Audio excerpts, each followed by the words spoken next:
Happy New Year!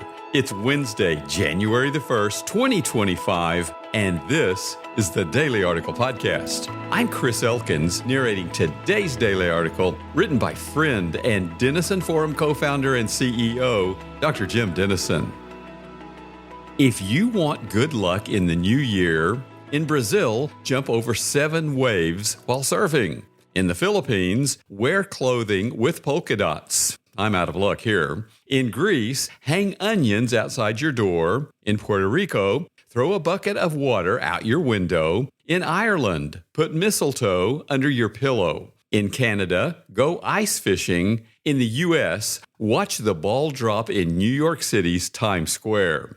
Speaking of dropping things to bring in the new year, Manhattan, Kansas dropped a giant apple last night. Not to be outdone, St. George's, Bermuda dropped a giant onion, while Boise, Idaho dropped a giant illuminated potato, of course. If you step back and look at such strange practices objectively, you'll admit that they are indeed strange. Why would presumably sane people do such bizarre things? One answer is that New Year's traditions give us a way to feel more in control of what is ultimately uncontrollable, the future. When we do what we know to do, we hope, however, naively, that we are doing something to influence the unknowable. And, of course, millions are making resolutions to begin 2025 as well. Here we believe we are acting in a more practical way, choosing behaviors we can influence to improve our lives and our world.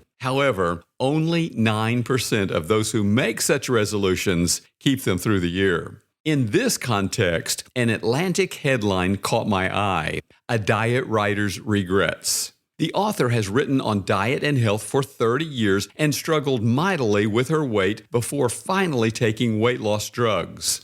Her story shows that resolution and good intentions often are not enough. I'm reminded of the story of Baron Munchausen, who tried to pull himself out of a swamp by his own hair. Without solid ground on which to stand, no amount of such effort is enough. Here's the good news. "Quote-unquote ground for living our best lives this year is available to each of us. We just have to know where or to whom to look." St. Hippolytus of Rome, who died in AD 236, said, regarding the incarnation of Jesus, "We know that his manhood was the same clay as our own. If this were not so, he would hardly have been a teacher who could expect to be imitated. If he were of a different substance from me, he would surely not have ordered me to do as he did, when by my very nature I am so weak. Such a demand could not be reconciled with his goodness and justice. No, he wanted us to consider him as no different from ourselves, and so he worked,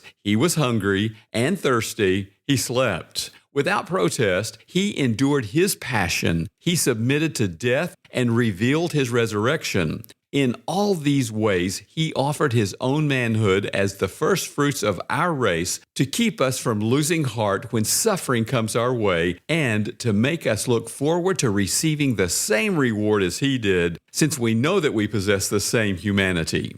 End quote. Consider the fact that your body is no more flawed and fallen than was the body of Jesus of Nazareth. Your temptations are no different from his, according to Hebrews 4, verse 15. And the same Spirit who empowered and enabled him to defeat temptation and fulfill his earthly calling resides in us, revealed in 1 Corinthians 3:16, and can do the same in us. The difference is that Jesus knew he needed the power of the Spirit. This is why he so often began his days in prayer, as we read in Mark 1, verse 35, and concluded them the same way, noted in Luke 6, verses 12 and 13. It's why he spent so much time alone with his Father, revealed in Luke 5, verse 16, and why he turned to his word first when temptation struck, displayed by Matthew 4, verses 1 through 11. From Matthew 26, verses 36 through 46, we understand it's why he called on his Father when facing the cross, trusting his will even when it meant his crucified death. It's why his last words recorded in Luke 23, verse 46, before he died were, "Father, into your hands I commit my spirit." It's why he taught us in Matthew 7, verse 7 to ask and keep on asking, and it will be given to you. Seek and keep on seeking, and you will find. Knock and keep on knocking, and it will be open to you. My literal translation from the Greek. It's why we are told to pray without ceasing in 1 Thessalonians 5, verse 17, staying connected with our Lord as we walk in His presence each day. I am convinced that cultural Christianity is the greatest threat to the abundant, victorious life Jesus intends for us, as we read in Romans 8, verse 37.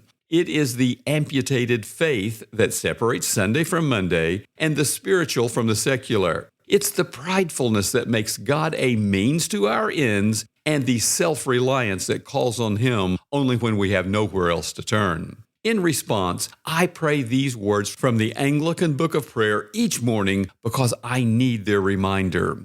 To my humble supplication, Lord, give ear and acceptation. Save thy servant that hath none help nor hope but thee alone. I know of no better way to begin this day and this year than with such humble supplication before our omnipotent Lord. Do you? Thank you for listening to today's Daily Article podcast. If you would also like to read the Daily Article with its citations and references linked to their sources, find links in the episode notes to read today's article and to subscribe to the Daily Article email newsletter.